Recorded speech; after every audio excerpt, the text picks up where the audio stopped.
Hello అండి, welcome to bachelor cookies. ఎలా ఉన్నారు అందరూ? నేనైతే చాలా బాగున్నాను. ఇవాళ నేను చేయబోయే, మీరు చూడబోయే రెసిపీ వచ్చేసి రసం. మన కంట్రీలో బిర్యానీ ఎంత ఫేమస్, ఈ రసం కూడా అంతే ఫేమస్. ఈ రసం రెసిపీను చేసే విధంగా చేస్తే మనం గ్లాసులో పోసుకొని కూడా తాగేయచ్చు, రైస్ ఏమీ లేకుండా. అంత టేస్టీగా ఉంటుంది. మరి మీకు రసం అంటే ఇష్టమా? అసలు రసం ఎలా చేయాలో తెలియని వాళ్ళు ఈ వీడియోను చూసి మీ ఇంట్లో వాళ్ళకి చేసి పెట్టండి. మిమ్మల్ని మెచ్చుకోకుండా ఉండరు, గ్లాసులు తాగేస్తూ ఉంటారు. ఇక రెసిపీలోకి వెళ్దామా? ముందుగా మనం ఈ రసంలోకి మసాలాను ప్రిపేర్ చేసుకుందాము. దానికి కావాల్సినవి మిరియాలు, జీలకర్ర, వెల్లుల్లి. ఇక్కడ నేను చూపిస్తున్న క్వాంటిటీలో అయితే తీసుకోండి. ఇప్పుడు ఇవన్నీ మనము మెత్తగా గ్రైండ్ చేసుకోవాలి. మిక్సీ జార్లో గ్రైండ్ చేసే కంటే మనం ఇలా రోల్లో దంచుకుంటే టేస్ట్ అయితే అసలు అమోఘం, అంత కమ్మగా ఉంటుంది. చూడండి, ఇలా మనం కచ్చపచ్చగా దంచుకోవాలి. ఇప్పుడు ఈ మసాలాను ఒక బౌల్లోకి తీసుకొని పక్కన పెట్టేసుకుందాము. చూసారు కదా, ఈ విధంగా వస్తే సరిపోతుంది.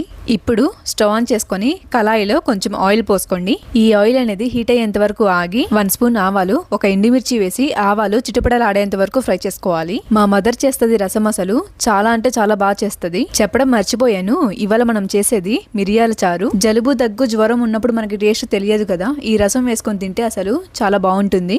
ఇలా వేగాక 2 టమోటాలను చిన్న చిన్న పీసెస్గా కట్ చేసుకొని యాడ్ చేస్తున్నాను. ఇప్పుడు ఇందులో 1/2 స్పూన్ సాల్ట్, కొంచెం పసుపు వేసి బాగా కలుపుతున్నాను.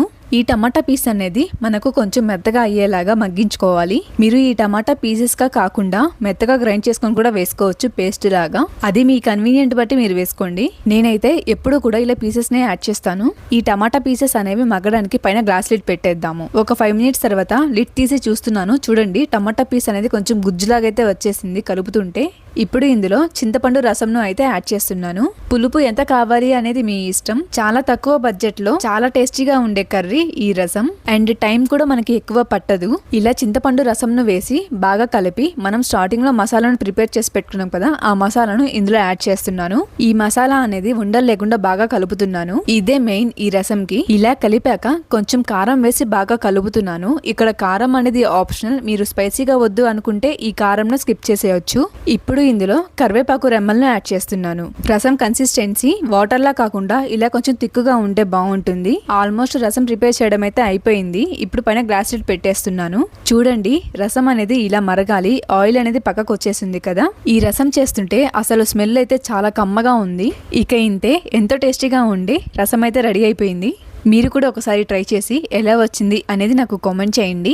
ఇంకా మన ఛానల్లో చాలా వీడియోస్ ఉన్నాయి, అవి కూడా చూసి ట్రై చేసి ఎలా వచ్చాయి అనేది కామెంట్ చేయండి. అలానే మన ఛానల్ను సబ్స్క్రైబ్ చేసుకోవడం మర్చిపోవద్దు. మళ్ళీ నెక్స్ట్ రెసిపీతో నెక్స్ట్ డే మీ ముందు ఉంటాను. అంతవరకు బాయ్.